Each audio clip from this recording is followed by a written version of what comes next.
Okay students, in today's class I'll start with correlation analysis. So far whatever we have done, we have dealt with one variable independently. So that is called univariate, where the data involves only one variable. But we may get such data of which involves two variables. For example, one individual height and for the same individual weight, one individual income for the same individual expenditure, one company cost and for the same company revenue. So these such kind of data जब हमारे पास available होता है तो उसको बोलते हैं हम bivariate data.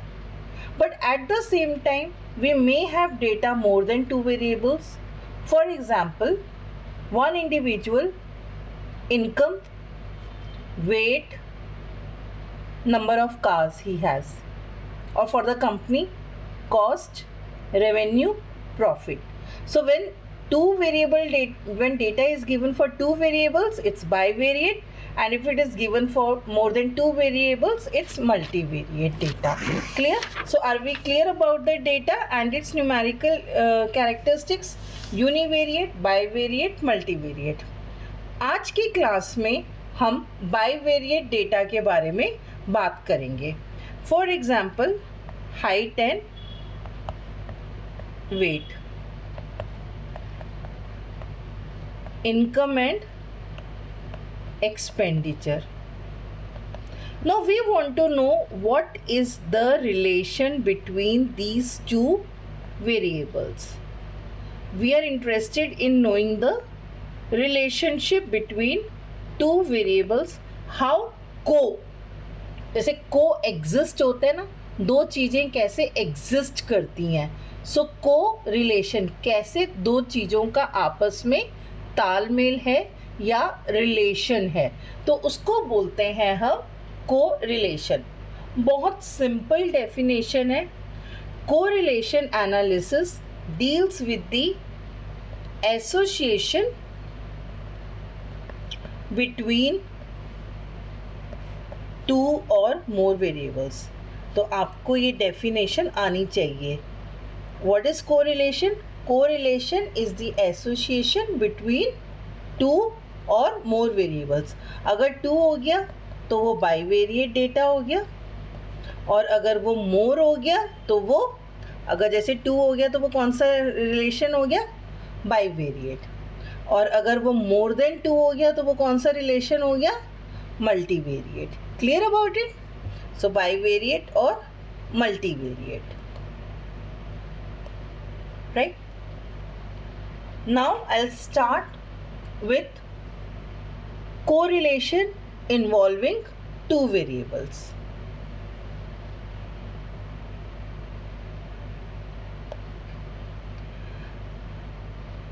You may get students theory question, 5 marks question. What is correlation? What are different types of correlations? Any idea about it? Have you studied it in your class 12? Correlation and types of correlation? Negative, positive. Yes. Achha, you know about that? Good.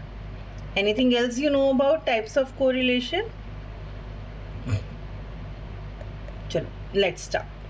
Very rightly said, positive and negative. Positive का क्या मतलब है? कि एक variable में change आए तो उसका डायरेक्ट इम्पैक्ट दूसरे वेरिएबल पे भी आएगा. For example, amount of rainfall and yield पर एकड़. Right? What budget you have allotted for advertisement expenditure and total sales. Advertising budget and total sales of the product. यानी कि more the budget, more would be sale. So there is a direct impact. If it is increasing, this is also increasing. If this is decreasing, this is also decreasing. तो आप देख सकते हो direction is same. So this is called positive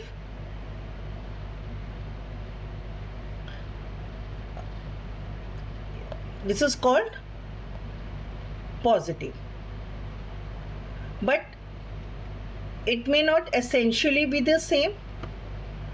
There can be two such variables where increase of one leads to decrease in another. An example you will tell me? Economics से हमारे पास वो example आता है price, है ना? Price, demand. If price of the product increases, demand of the product decreases. If price of the product decreases, then demand increases, right? तो ये क्या है? ये एक तरह से आपका रिवर्स डायरेक्शन है, रिवर्स डायरेक्शन है, या इसको हम इनवर्स भी बोलते हैं. ये आपका डायरेक्ट हो गया, ये आपका इनवर्स हो गया. ये आपका पॉजिटिव हो गया, ये आपका नेगेटिव हो गया. क्लियर? अब आप लिख लोगे इसको अच्छे से. What is correlation? Correlation is the association between two और मोर वेरिएबल्स. एग्जाम्पल आपने दे दिया, height, weight, income, expenditure, 1.5 marks or 2 marks. Types of correlation: positive correlation or direct correlation. Example: advertising budget and total sales. Negative correlation or inverse correlation. Example: price of the product and demand of the product. Now about the second thing. It is simple, partial and multiple correlation.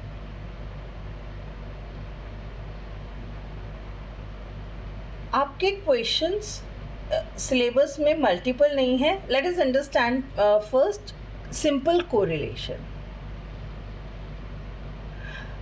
एक situation मैं आपको देती हूँ.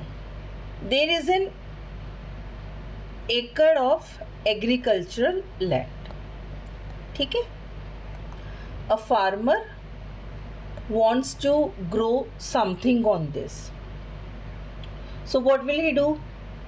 With common sense also we can say he will put seeds, he will put fertilizers, he will make arrangement for irrigation, or maybe he depends on the rainfall in that area, whatever it is, and plants go. Tree, उसमें से tree plants उगते हैं और वो उसको बाद में फसल को काटता है. So he is interested in knowing what is the yield per acre of land. Now this is the situation. ठीक है? You can give the same example in the examination also. Now the quality of seeds, you will agree, will affect the yield. You agree on this? The amount of fertilizers he has put will affect the yield. What is the rainfall in that period will affect the yield. What are the irrigation facilities available will affect the yield. यहाँ तक समझ में आ रहा है? अब हम क्या करेंगे, अगर हम सिर्फ सीड्स और यील्ड का रिलेशन निकालते हैं।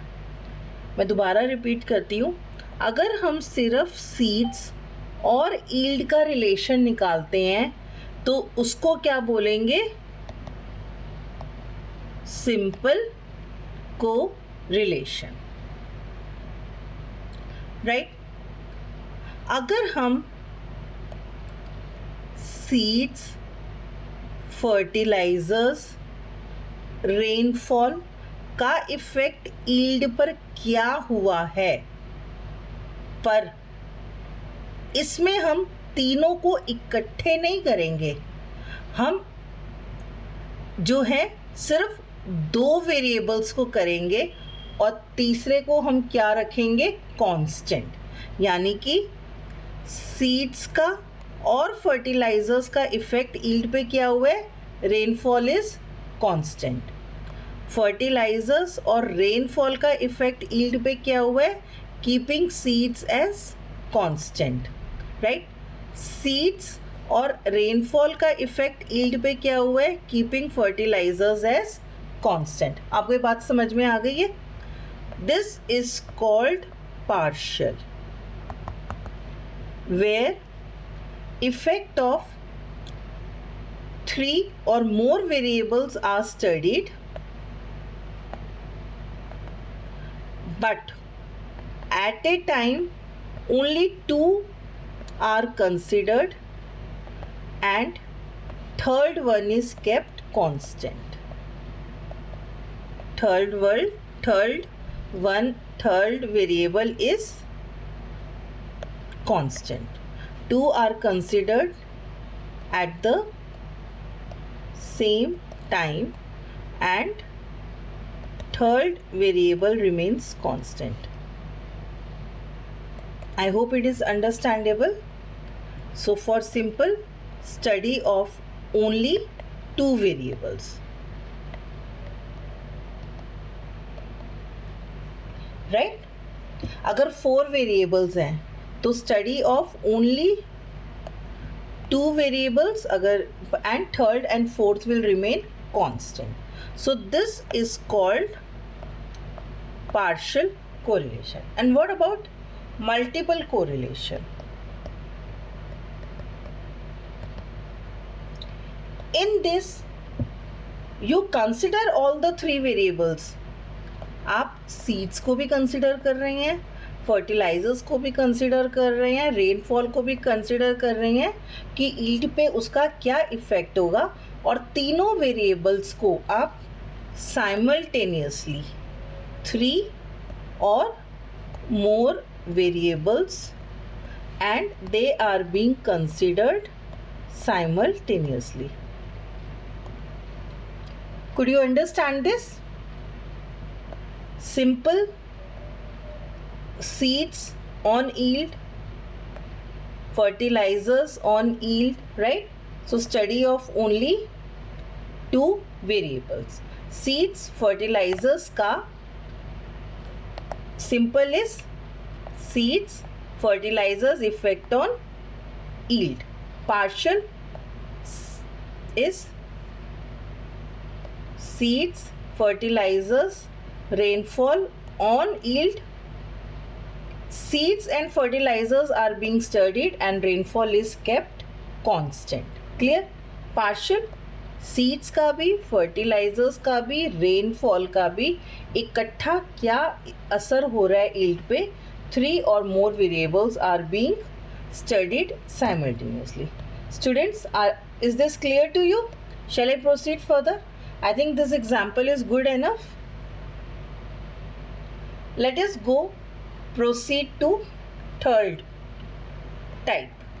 हमने अभी 2 करे हैं, पॉजिटिव एंड नेगेटिव.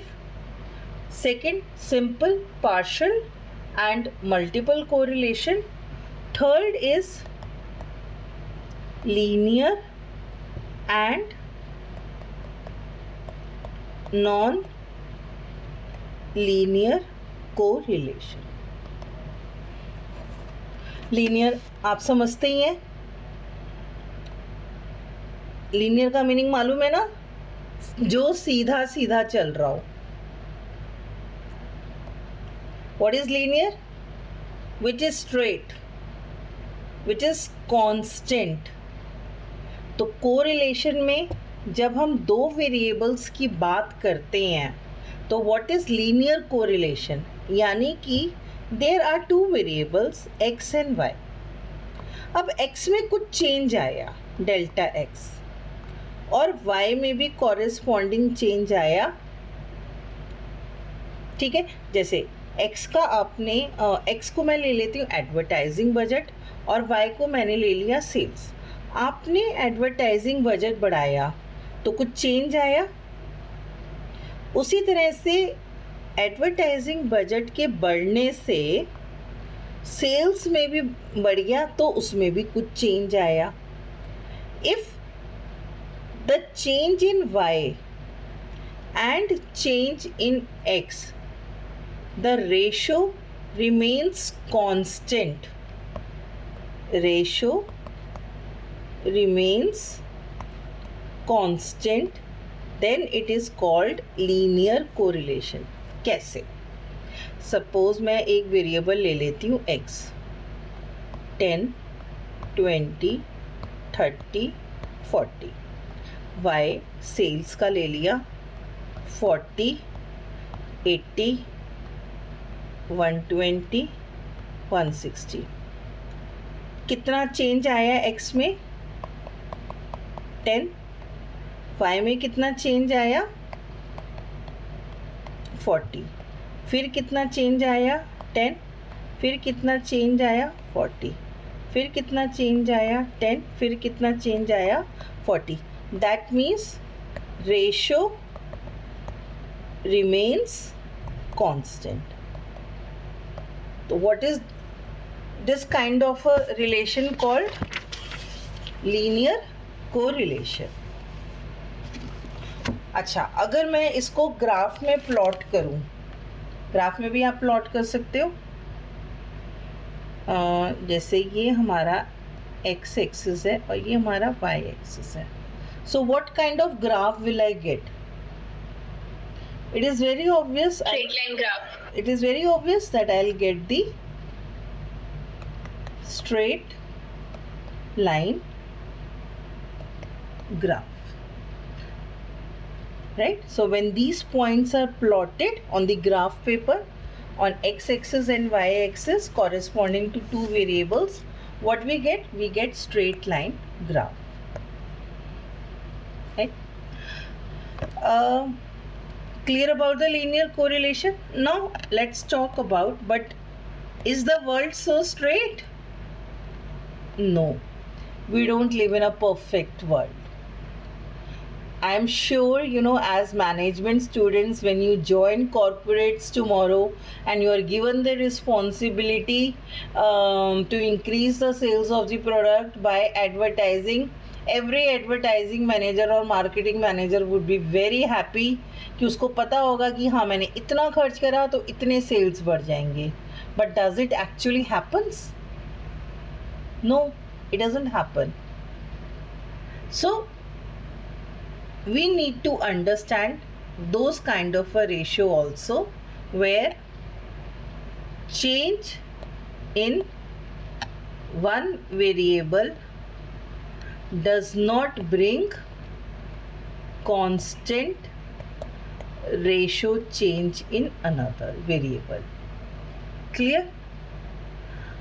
अगर जो एग्जाम्पल मैंने अभी बताया है, if the farmer on the same acre of land doubles the fertilizers, तो क्या उसकी yield डबल हो जाएगी?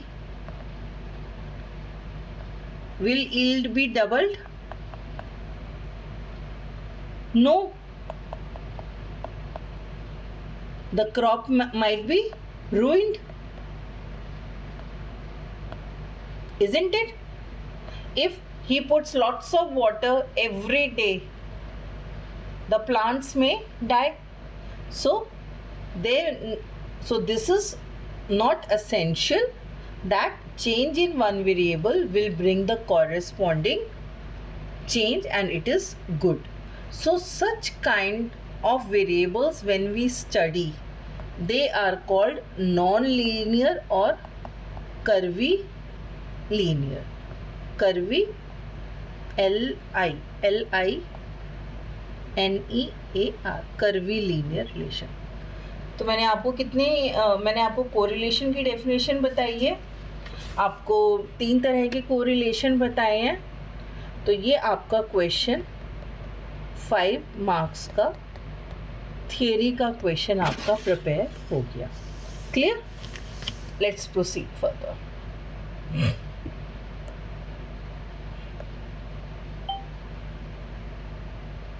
Okay. There's one thing also I want to tell you about.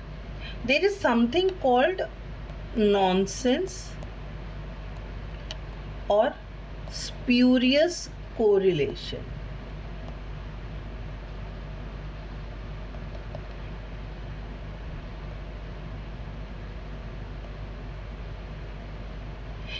I'm very fond of giving this example.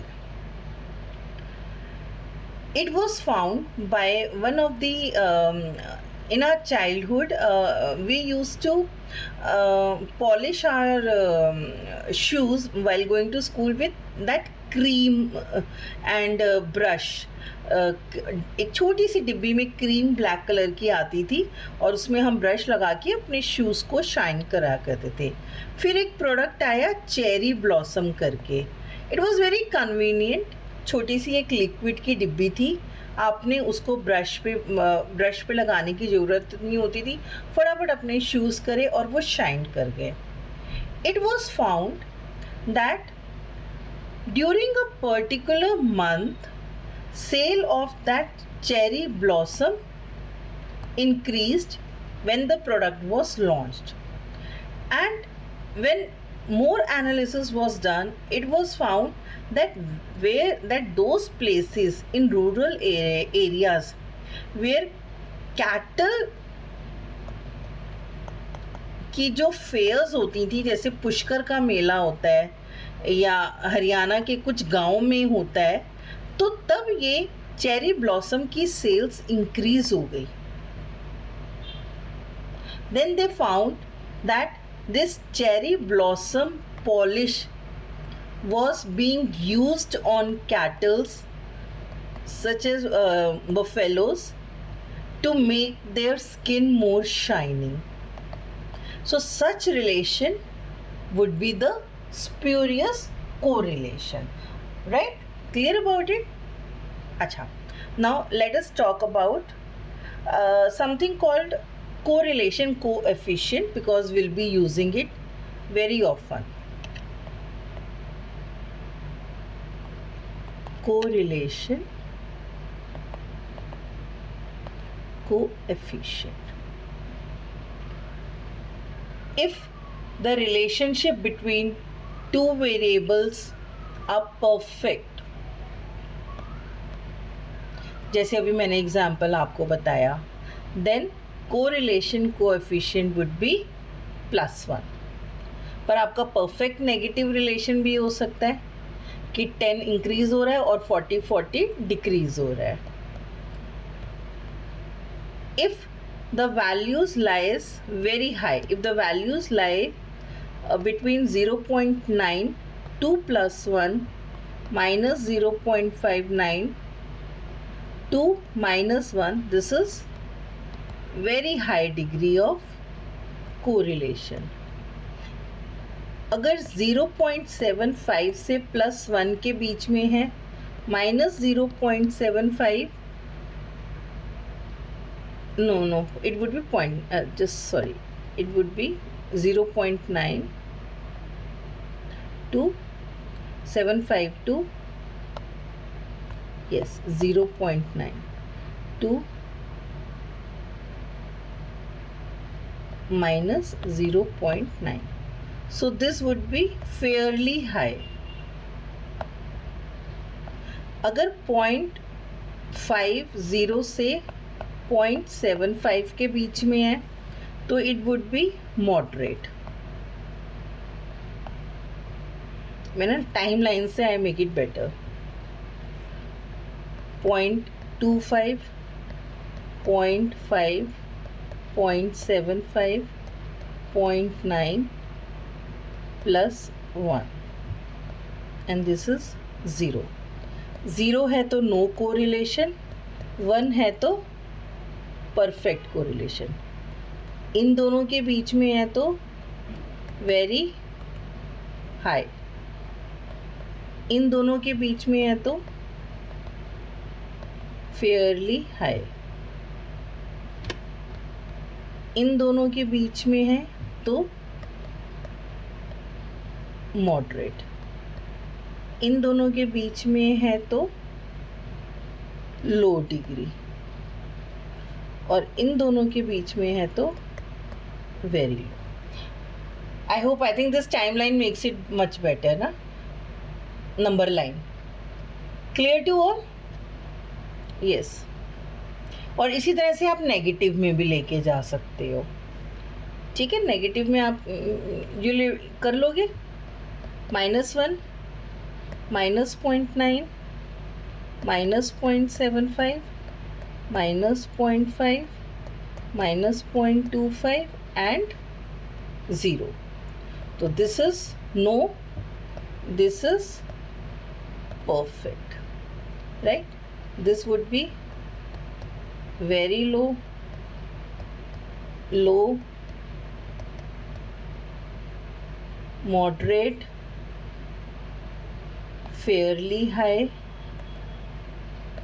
and this would be very high. So this is very high degree of correlation. So far are you clear about it? Right? Chalo.